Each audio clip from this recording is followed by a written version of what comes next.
안녕하십니까. 지난 강의에서 강의 목적, 집합조직의 뜻에 대해서 간단히 소개해 드렸습니다. 이번 시간에는 증착층의 집합조직 발달에서 우선 성장 모델, 즉 프리퍼드 그로스 모델의 내용에 대해서 말씀을 드리고, FCC 금속의 증착층에서 우선 성장 모델을 적용해 보겠습니다. 증착층의 집합조직 발달에 대해서 우선 성장 모델, 즉 프리퍼드 그로스 모델에 대해서 내용을 설명해 드리겠습니다. 이 그림은 기판, 서브스트레이트, 증착, 디포지트 층의 원자 크기의 차이에 따른 증착층의 성장을 네 가지 모양으로 ABCD 네 가지 모양으로 나타낸 것입니다. 증착층에는 세 종류의 에너지, 즉 인터페이스 에너지, 계면 에너지, 그리고 스트레인 에너지, 변형 에너지, 그리고 서페이스 에너지, 표면 에너지가 생길 것입니다. 이들 중에서는 증착 초기 단계에서 증착층과 기판의 계면 에너지, 즉 인터페이스 에너지와 변형 에너지, 스트레인 에너지를 고려해야 됩니다. 이와 같은 네 가지 종류는 A번의 경우 기판과 증착층의 원자가 유사할 경우, B번의 경우는 기판과 증착층의 원자가 약간 더 클 경우, C번과 D번은 증착층의 원자가 완전히 클 경우로 이렇게 대별하고 설명을 드리겠습니다. A번의 경우 원자의 크기가 서로 같아서, 증착층과 기판층의 원자의 크기가 서로 같아서 격자 배열이 잘 맞고 변형 에너지와 계면 에너지가 감소하고 에피텍시알 성장하는 모습을 보여주고 있습니다. B번의 경우는 증기 원자의 크기가 좀 더 커서 기판층과 증착층 사이에 격자 배열이 잘 맞기 위해서는 증착층 원자의 변형이 일어나지만 에피텍시알 성장은 하고 있는 모습을 보여주는 예입니다. C번의 경우 증기 원자의 크기가 아주 커서 기판층과 증착층 사이에 배열이 크게 어긋나게 되어 성장하며 변형 에너지는 작아지나 에피텍시알 성장은 할 수 없는 논 에피텍시알 성장하는 모습을 보여주고 있습니다. 이때 변형 에너지는 적어지나 계면 에너지는 생기게 되는 예입니다. D번의 경우 증기 원자의 크기가 아주 커서 기판층과 증착층 사이에 격자 배열이 맞게 하려면 증착층에 큰 변형 에너지가 생기게 되고 에피텍시알 성장은 하게 되는 예입니다. 만약 C의 계면 에너지와 D의 변형 에너지 더하기 계면 에너지 사이의 크기를 비교하여 C의 계면 에너지가 작다고 하면 C와 같이 성장을 하게 될 것입니다. 그런데 증착 초기 단계 후에 증착층 두께가 두꺼워지면 어떤 두께에서 특징적인 자체 성장 패턴으로, 이 두께가 이렇게 두꺼워지면 특징적인 자체 성장 패턴, 즉 턴오버 thickness 두께가 생기게 됩니다. 즉 턴오버 thickness 두께가 생기게 되는 것입니다. 이 특징적인 자체 성장 패턴으로 변하는 전복 두께는 증착 조건에 따라 달라질 것입니다. 즉 턴오버 thickness 두께는 증착 조건에 따라서 달라지게 되는 것입니다. 증착층에 생기는 세 가지의 에너지, 즉 계면 에너지, 변형 에너지, 서페이스 에너지가 생기게 되는데, 이때 증착층의 두께가 두꺼워질수록 이 앞에 계면 에너지와 변형 에너지는 영향이 감소될 것입니다. 그리고 증기와 새로운 증착층 표면의 상호작용에 의해서 증착층의 성장은 계속 진행될 것입니다. 만약 증착 온도가 재결정화를 일으킬 만큼 충분히 높지 않다면 전체 두께층을 통해서 총 변형 에너지와 계면 에너지는 증착층의 집합조직 형성과 무관하게 될 것입니다. 결국에는 기판은 최소 표면 에너지를 갖는 격자면을 증착층으로 덮이게 되고 그 증착층을 덮는 동일한 패턴으로 성장을 하게 될 것입니다. 따라서 증착 또는 증착 축에서 벗어나 서로고 테크닉 이외에는 대면 에너지 영향을 없어지고 표면 에너지, 즉 서페이스 에너지의 바탕을 두고 집합조직의 발달을 해석할 필요성이 생기게 될 것입니다. 증착층 또는 전착층의 집합조직 발달을 설명하는 모델은 여러 가지가 있습니다. 여기서는 다른 이름을 비교 설명하지 않고 오직 증착층의 집합조직 발달에 대한 우선 성장 모델, 즉 프리퍼드 그로스 모델에 대해서만 설명하겠습니다. 앞으로 증착층 및 전착층 실험에서 우선 성장 모델, 즉 프리퍼드 그로스 모델을 적용해 보시면 집합조직 발달의 변화를 해석, 즉 애널리시스하고 제어, 컨트롤하는 데 매우 유용하리라고 확신합니다. 이 그림은 증착층의 표면 거칠기가 거칠어서 이렇게 거칠다고 하면 실제 평균 집합조직은 약하게 발달된 것으로 판단할 수 있다는 오류를 범하게 된다는 것을 그림으로 나타내서 표현한 것입니다. 여기는 우선 성장 모델, 즉 프리퍼드 그로스 모델의 가정에 대해서 말씀드리겠습니다. 첫 번째로 증착층의 결정 성장 앞면은 청원하다. 두 번째로 원자나 이온이 닿는 방향은 증착층에 수직하다.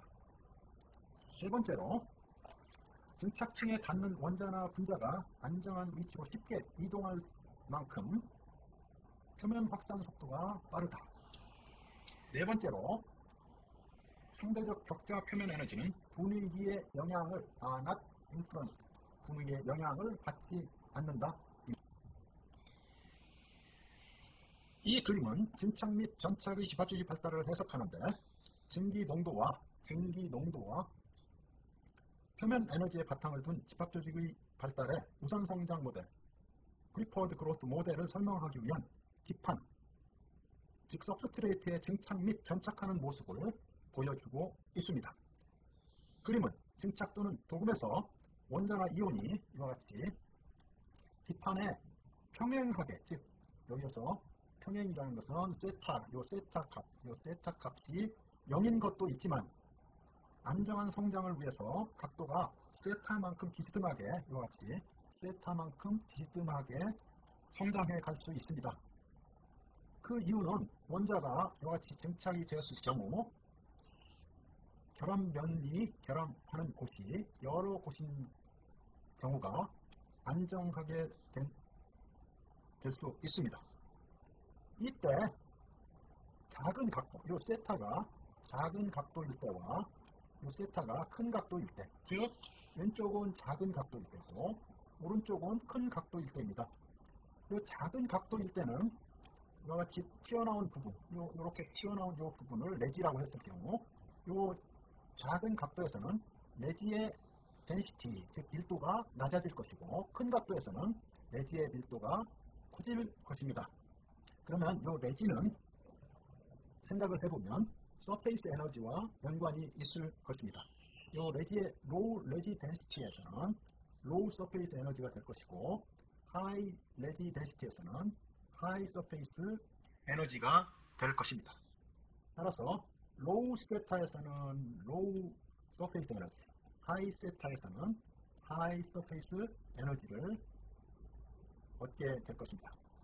이 그림을 바탕으로 다음에 증착층의 집합조직 발달에 대한 우선 성장 모델, 즉 프리퍼드 그로스 모델에 대해서 말씀을 드리겠습니다. 이 그림은 증착층의 AB 두 개의 결정입으로부터 두 개의 변수, 즉 표면 에너지의 영향을 주는 세타의 크기와 증기 원자의 이온 농도, 즉 low vapor concentration, high vapor concentration, very high vapor concentration을 다르게 표현한 A, B, C 세 종류의 그림을 나타낸 것입니다. 여기서 A번의 그림을 보겠습니다. A는 증착 기판 위에 세타의 크기가 알파, 베타, 그리고 A, B 두 개의 결정립 위에 알파, 베타라는 두 개의 각도가 표시되어 있고, 그리고 낮은 증기 농도를 나타냈습니다. B의 그림에서는 AB 두 결정립 위에 알파와 베타의 각도가 표시되어 있고 하이 베이퍼 콘센트레이션이 나타나 있습니다. C번의 경우 AB 두 결정립 위에 각도가 알파라고 동일하게 표현되어 있습니다. 그리고 Very High Vapor Concentration 조건을 나타낸 세 가지 그림입니다. 그럴 때 여기서 어떤 결정립이 성장하는지를 판정해 보겠습니다. A, B 그림에서 이 A와 B 그림에서 증착층이 성장하는 기판의 평행한 면을 CD라고 하면, 기판의 면이 요 CD라고 하면 CD면으로부터 각도 세타가 AB 결정립에서 각각 만약 알파가 베타보다 각이 크다면 내지 밀도는 결정립 A가 알파가 크다면 베타보다 A가 내지 밀도가 크게 되고 B 결정립보다 크게 되고, 여기서도 마찬가지입니다. A 결정립이 알파가 크기 때문에 내지 밀도가 크고 B보다 이렇게 크게 될 것입니다. A에서 증기 원자의 농도가 낮은 조건이었죠. 이 증기 원자의 낮은 조건의 경우 결정립 A는 내지의 밀도가 높으므로 결합할 원자가 로우 베이퍼 콘센트레이션으로 결합할 원자가 적을 수도 있습니다. 모자라게 돼서 적게 됩니다. 그렇게 되면 이렇게 결합하지 못한 이런 부분에서는 불안정하게 됩니다. B의 경우는 내지의 밀도가 작기 때문에 로우 베이퍼 콘센트레이션의 조건에서 내지의 원자가 잘 결합이 될 것입니다. 따라서 이 조건, 로우 서페이스 에너지 조건이 가진, 그렇게 로우 서페이스 에너지 조건을 가진 B 그레인이 성장을 하게 됩니다. 그래서 이렇게 비스듬하게 B 그레인이 성장하는 것을 표현한 그림입니다. 즉, 로우 베이퍼 콘센트레이션 조건에서는 로우 서페이스 에너지를 갖는 B 그레인이 성장을 하게 될 것입니다. 반대로 하이 베이퍼 콘센트레이션 조건에서는 여기에서 보시는 바와 같이 낮은 내지 덴시티를 갖는 B 그레인의 경우 중간에 증착된 원자가 약간 불안정하게 되어 이것이 다시 환원이 M의 경우가 그런 얘기입니다. M의 경우 원자는 불안정하게 되어 다시 환원이 될 수 있습니다. 내지에 붙은 L의 원자는 안정하게 결합이 될 것입니다. 이때는 너무 하이 베이퍼 콘센트레이션이기 때문에 남는 원자가 생기게 되고, 내지 덴시티가 많은 A 결정립은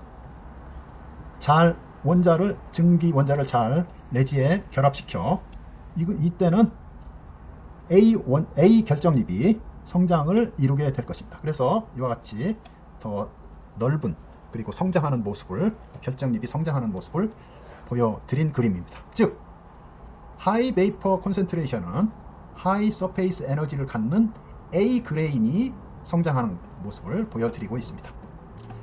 Very High Vapor Concentration의 경우, 즉 C의 조건의 경우 두 개의 세타가 알파로 똑같이 되어 있습니다. 그때는 또 서페이스 에너지도 높아지고 똑같아질 것입니다. 그러면 이 경우에는 하이 서페이스 에너지를 갖는 그러한 결정립이 동시에 성장을 하게 될 것입니다. 이 경우, 즉 다시 정리해보면 Very High Vapor Concentration에서는 하이 서페이스 에너지를 갖는 결정립이 성장을 해서 AB 두 그레인이 모두 성장을 하게 될 것입니다.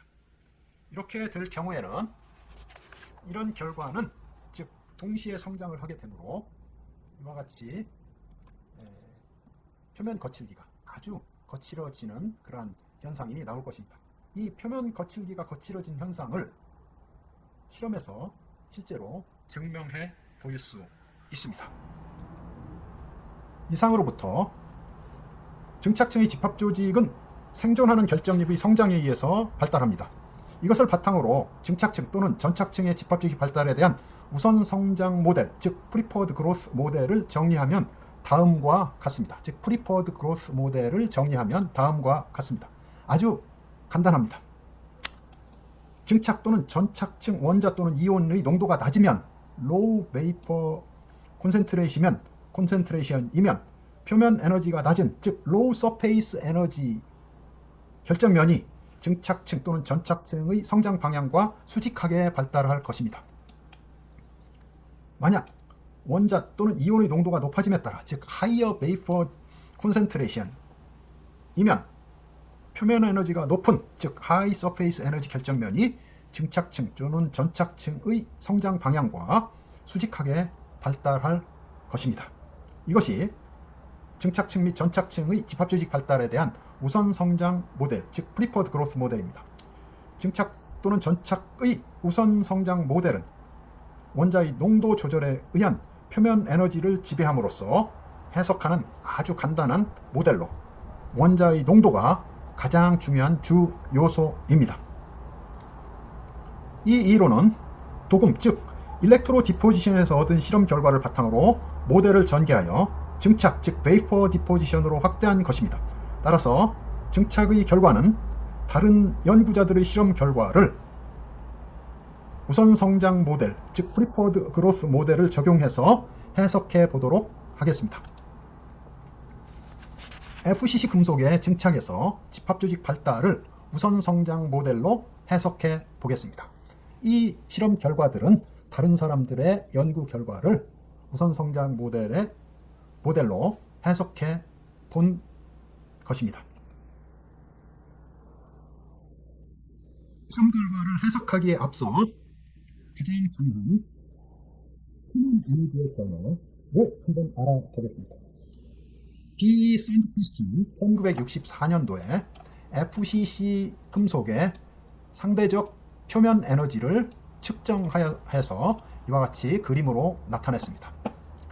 이때 111면이 가장 표면 에너지가 낮았으며 다음으로 100면 가장 높은 것이 110면이었습니다.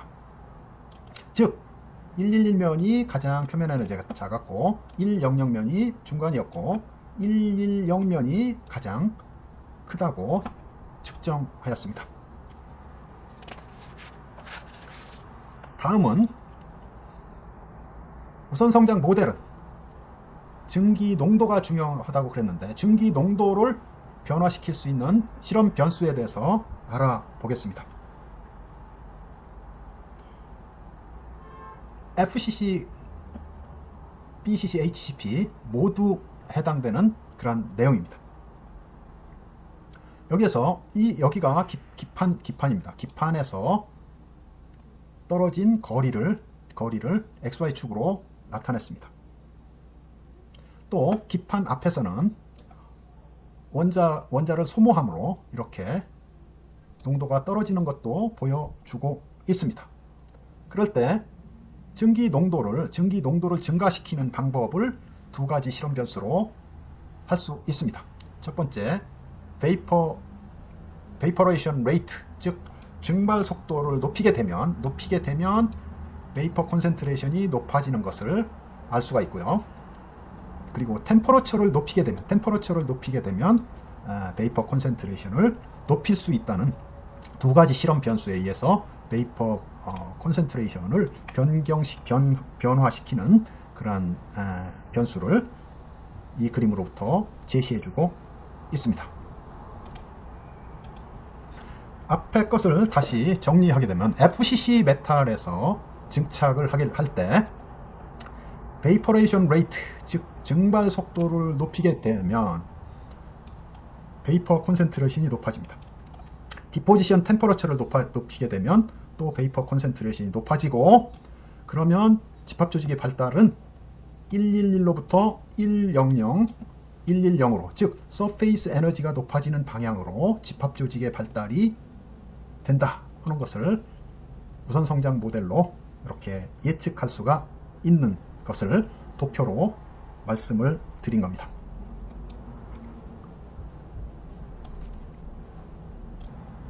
이 그림은 마등이 기판에 가해진 전압을 0에서 마이너스 80V로 했을 경우 홀로 캐소드 코팅, 에이지 코팅에서 집합 조직의 발달을 관찰한 결과 111에서 100, 111이 이렇게 발달했다고 했습니다. 그리고 경도는 마이너스 80V에서 경도는 낮았고 0V에서는 높았습니다. 그리고 구조는 마이너스 80V에서 코스 그레인을 얻었고 0V에서 컬럼나 그레인을 얻게 되었습니다. 그런데 우선 성장 모델로 이 집합 조직의 변화를 예측한 결과는 이렇게 되어 있습니다. 즉 111에서 100 그리고 마이너스 마지막 부분에는 110이 되어야 되는데 여기서 마이너스 80V에서 실제 실험의 경우가 111이 되어 있습니다. 이것은 왜 그런지를 설명해 보겠습니다. 여기서 마이너스 80V에서 집합 조직이 110으로 변하지 않고 111로 변한 것은 바이어스 전압이 증가하면서 증기 원자의 운동 에너지가 증가하고 증착층 온도가 증가해서 재결정이 리크리스탈라이제이션 재결정이 일어났기 때문입니다.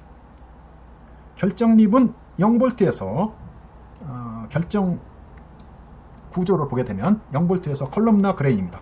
마이너스 80도시에서 80V에서 코스 그레인을 나타내고 있는데 이 마이너스 80V에서 전압이 올라가고 증기 원자의 운동 에너지가 증가하고 증착층은 온도가 증가함으로써 재결정이 일어났기 때문에 이 조대해지고 경도는 낮아졌다고 이렇게 판단을 할 수 있습니다. 이것은 앞에 AG 필름이 아니고 AU 필름을 웡 등이 이렇게 실험하였는데 상온에서 필름 자체가 그 증착층 자체가 재결정에 의해서 111 텍스처를 얻었다는 그러한 연구 결과를 얻었습니다.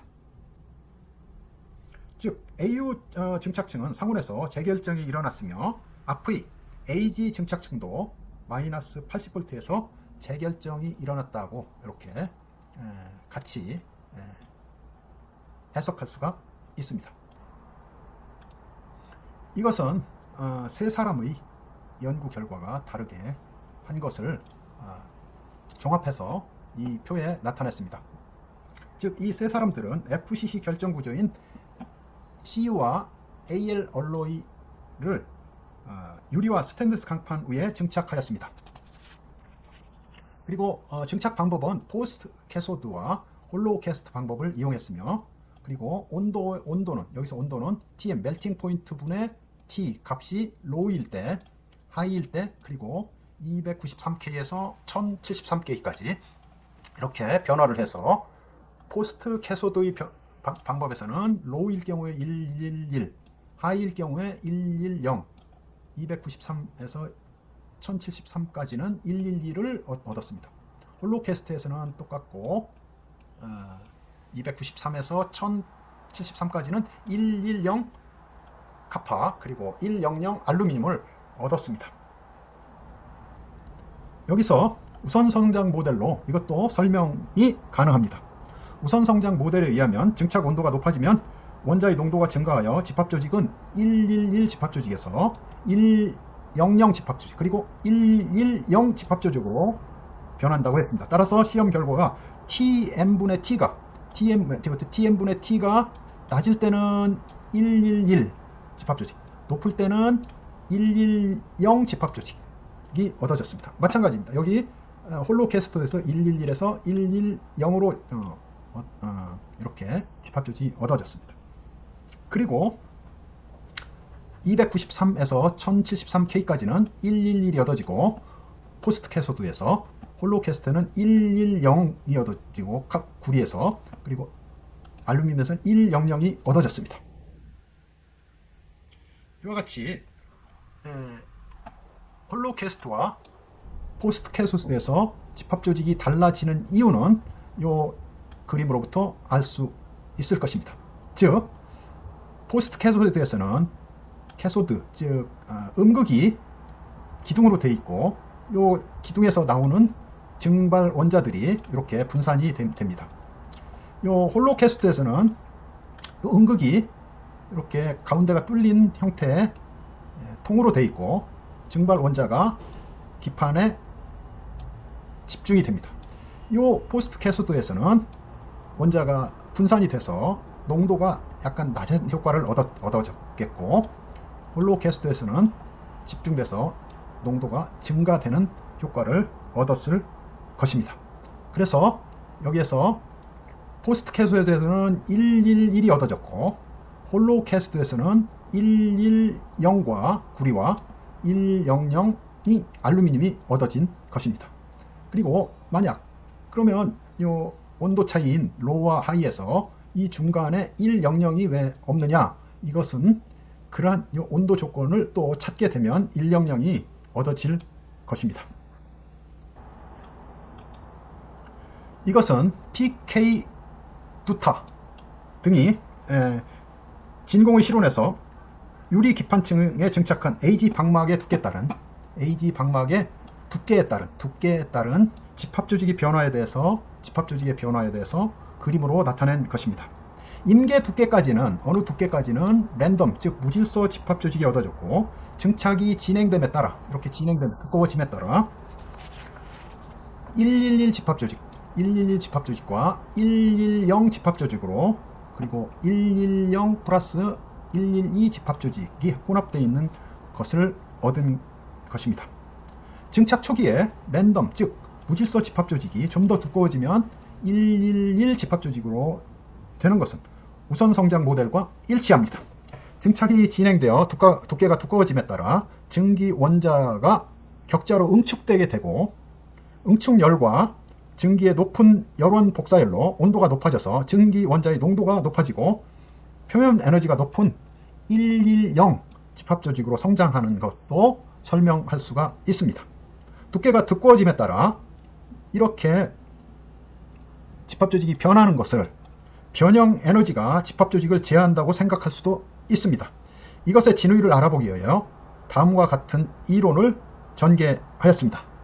즉 증착층 방막의 등 이축 변형 에너지는 이축 탄성 개수에 비례합니다. 그래서 이동영 교수님이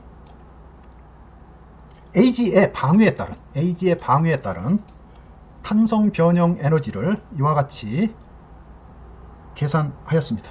계산 결과 100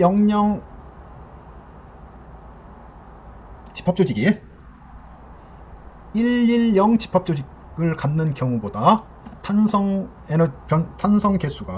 에너지가 더 작다는 것을 얻었습니다. 그러므로 증착층의 두께가 두꺼워짐에 따라 변형 에너지가 집합 조직을 제어한다면 111 집합 조직 뒤에는 100 집합 조직이 얻어져야 합니다. 그러나 실제로 실험에서 110 집합 조직이 얻어졌습니다. 이것은 증착층의 두께가 두꺼워짐에 따라 집합 조직이 변하는 변형 에너지로 일어나는 것이 아니고 증기 원자의 농도에 따른 표면 에너지와 관련이 있는 우선 성장 모델로 설명할 수가 있습니다. 즉 증착이 진행되어 증착층 두께가 두꺼워짐에 따라 증기 원자가 격자로 응축되고 이때 응축열과 증기의 높은 열원 복사열로 온도가 높아져서 증기 원자의 농도가 높아지고 이에 따라 표면 에너지가 높은 110 집합 조직이 성장할 것입니다. 그리고 증착층이 더 두꺼워지면 110 플러스 112 집합 조직으로 되는데 110 플러스 112 집합 조직으로 되는데 여기서 112 집합 조직이 같이 나온 시험 결과에 대해서는 논문의 원저자와 확인해야 될 부분입니다. 우선 성장 모델로 해석하는 것을 보류하겠습니다. 이것은 앞서 말한 111 집합 조직이 두께가 두꺼워짐에 따라 110 집합 조직으로 변하는 그러한 내용에 대해서 진위를 한번 파악해 보겠습니다. 증착층의 두께가 두꺼워짐에 따라 증착층의 변형 에너지가 증가되기 때문에 집합 조직의 변화가 된다 하는 것은 잘못된 해석입니다. 즉 증착층의 두께가 두꺼워짐에 따라 증착층의 변형 에너지가 집합 조직의 변화와 관련이 없다 하는 것입니다. 만약 변형 에너지 변화로 집합 조직의 변화가 일어난다면 증착층 초기 얇은 두께층에서 111 집합 조직이고 두께가 좀 더 두꺼워지면 변형 에너지가 가장 작은 100 집합 조직으로 되어야 할 것입니다. 그 이유는 111 집합 조직 후에 100 탄성 개수가 111과 100보다 작기 때문입니다. 그러나 111 집합 조직은 110 집합 조직으로 변화가 일어났습니다. 그 이유는 증착이 진행되어 두께와 두꺼워짐에 따라 증기 원자가 격자로 응축할 때 응축열과 증기의 높은 열원 복사열로 온도가 높아져 증기 원자의 농도가 높아지고 이에 따라 표면 에너지가 높은 110 집합 조직이 성장한 것입니다. 이 현상을 증착층의 집합 조직 발달에 관한 우선 성장 모델로 해석이 가능합니다. 따라서 변형 에너지로 변화로 집합 조직이 변한다 하는 것은 잘못된 해석입니다. 변형 에너지 모델은 집합 조직이 변화하기 위하여 변형 에너지가 낮아져야 함에도 불구하고 그러한 것을 설명할 수가 없습니다. 그러나 우선 성장 모델에서는 집합 조직의 변화는 증기 농도가 증가하면 표면 에너지 증가하는 방향으로 일어난다고 하였습니다.